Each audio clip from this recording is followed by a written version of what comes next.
Hello everybody, welcome back to North Dakota Car Guy. And in today's episode of Project Dream, I'm going to be showing you how to reassemble the whole rear subframe from start to finish. And then once it's all assembled, we're throwing it back in the car. Stay tuned.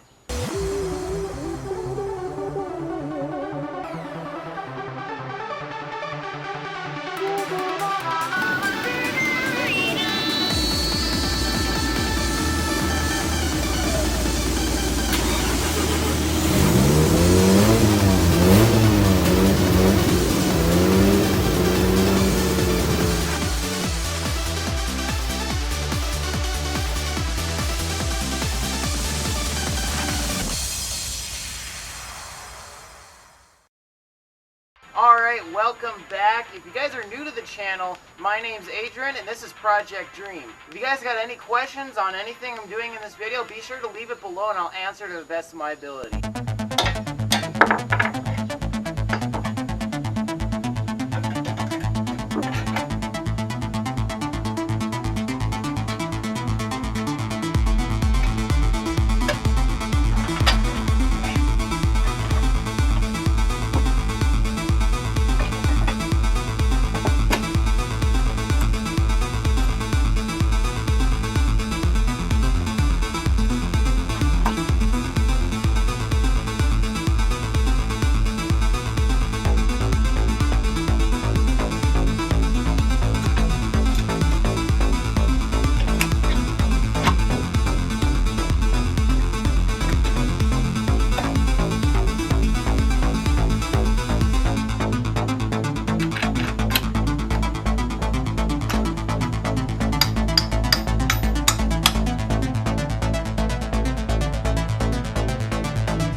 Alright guys, we got the oil in there.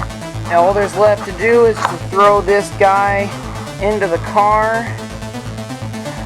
Crazy thing, we're actually at this step now. So, running out of daylight, let's get to work.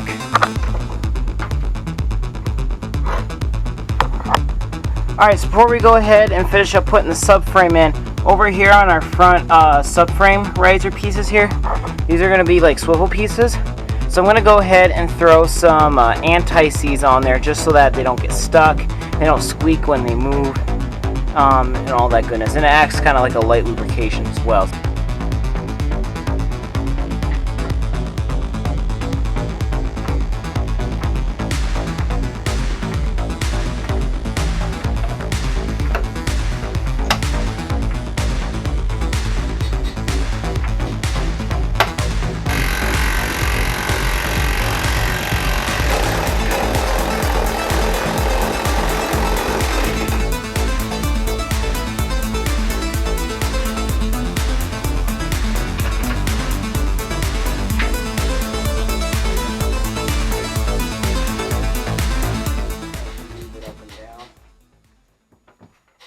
I'll also have timestamps below the video here so you guys can kind of skip through if you've already done this and you already know what this is. For those who don't know, we're going to go ahead and get straight into what all this is and what this all does. So this here is one of our toe adjustment rods. Now this is going to bolt up from right here and then it'll bolt up to one of the holes in there. If you want to see how to do that right away, again, I've got timestamps below to find it quicker. The main thing this is for is adjusting the toe, because we've got the toe adjusters I just mentioned over there, but then we also need either more or less toe kind of at the edge, and this can kind of help with getting your wheel fitment. If you're kind of like one of those guys that likes to stand to your car, just getting the right wheel fitment. I went ahead and got these because I actually like to run more of a positive toe than a negative. So I wanted to get these to be able to fine-tune all my adjustments. Next up we have our Camber Links here. Now in the OEM Camber Link in the car, you saw that we kind of had to cut them up in the first video of taking this apart, just to kind of like you know, get them out because they were so stuck. So we had to replace them anyway. But in these, they actually shorten up the bolt distance here, so you're actually gaining more negative camber. However, when you lower the car, which we will be doing, as you lower the car, you're gonna get more camber. Same thing if you were to jack it up. If you jack the car up, you would get positive camber. So because we're gonna be lowering the car a little bit, we're gonna get more negative camber, and I don't want that. I actually want slight positive camber just because of the low horsepower of this vehicle. So I went ahead and got these. You can buy adjustable camber links, but they're pretty spendy and they're really hard to find. So I went ahead and just went with these and got a camber arm link. Now this is the camber arm link. Now you'll see a lot of RX7 guys kind of go back and forth on whether this is a good mod or not. I'm kind of like in the middle. I think this is like okay. I think it's okay if you tune this a little bit, but you don't want to tune it a lot. The main idea of this tool is you basically bolt it up to where you bolt up your stabilizer bar. The stabilizer bar is basically to help keep the subframe square and not rocking back and forth. It stabilizes it. So what some people like to do is they like to buy these and then like max out the rods in here so that it forces the whole subframe to move, which in turn gives you more camber. However, what can happen is as you're doing that, you're actually causing, because it's off to one side, it causes the subframe to like warp in a way it wasn't designed to. Now, the subframe bushings we have in there actually allow the subframe to swivel. So it gives it some leeway, but that also in turn can mess up your differential because our differential is all solid as well. So the main stress you're gonna get is on this guy back here where the differential bolts up to the subframe, because this differential does not move at all and it is like rock solid in that car. So you're going to be creating a lot of stress in there, which can either break it or cause other severe problems. So my opinion on whether you should get these or not, I think you should get an adjustable one. I just don't think if you're going to adjust it, it has to be very small adjustments. Nothing too dramatic like those guys who try to, you know, get like 15 degrees of camber in the back, which is pretty dumb anyway, because that's sketchy. You know, I would not suggest doing that on something like the RX7, also just because of the way the suspension is designed anyway. But definitely I think it's a good idea if you're making a race car or anything, just to have this just for that slight adjustment. Because like I said earlier, you have the car that when it bounces up and down, your camber is also changing as you go up and down. I believe that's called static camber. Because I want negative camber in my vehicle for drifting, basically what that's going to allow the car to do is under heavy acceleration, as the wheels go up, it'll be neutral camber. So I'm going to get the most grip I can, then as I brake, the car is going to toe in.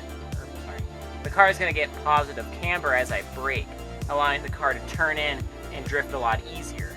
For those race guys out there, it's going to be the exact opposite for them. And speaking of the differential, here is our differential here.